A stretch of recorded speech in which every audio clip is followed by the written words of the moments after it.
Hello friends, मेरा नाम है एडवोकेट सुमित कुमार। आपको लॉ से जुड़ी हुई जानकारियाँ सुनना अच्छा लगता है तो आप इसे लाइक, सब्सक्राइब, शेयर भी कर सकते हैं ताकि ज़्यादा से ज़्यादा लोगों के बीच में लॉ से जुड़ी हुई जानकारियाँ पहुंच सकें।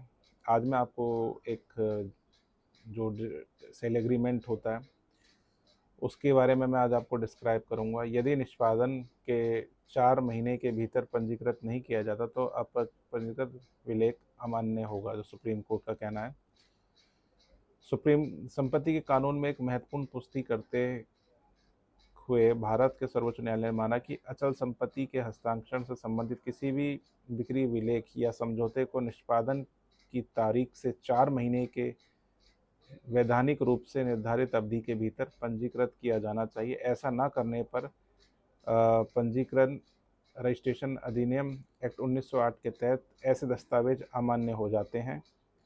स्पष्टीकरण में किस केस में कहा गया है, महनूर फातिमा इमरान बनाम अन्य मैसर्स विशेषकर इंफ्रास्ट्रक्चर प्राइवेट लिमिटेड एवं अन्य मामले में इस फैसले के दौरान सर्वोच्च न्यायालय ने बिक्री के फैसले में दौरान में एक दशकों को पुराने समझौते की वैधता की जांच की थी, जिसे वैधानिक अवधि के भीतर पंजीकृत नहीं किया गया था, कथित तौर पर बाद में मान्य कर दिया गया था। पंजीकरण अधिनियम 1908 की धारा 23 के अनुसार पंजीकरण की आवश्यकता वाले दस्तावेजों को निष्पादन की तिथि से 4 महीने के भीतर ही प्रस्तुत किया जाना चाहिए।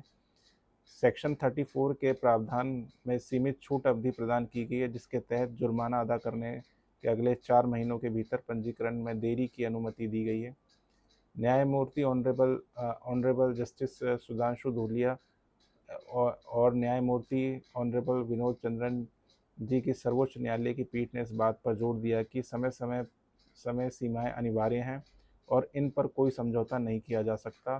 पंजीकरण के बिना अवधि समाप्त हो जाने पर दस्तावेज को कानूनी प्रभाव नहीं दिया जा सकता।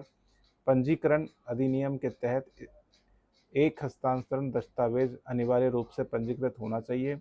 1982 का समझौता मूल और पूर्वधानिक समझौते केवल इस आधार पर वैध शिक्षक नहीं माना जा सकता कि बाद का दस्तावेज पंजीकृत हो चुका है।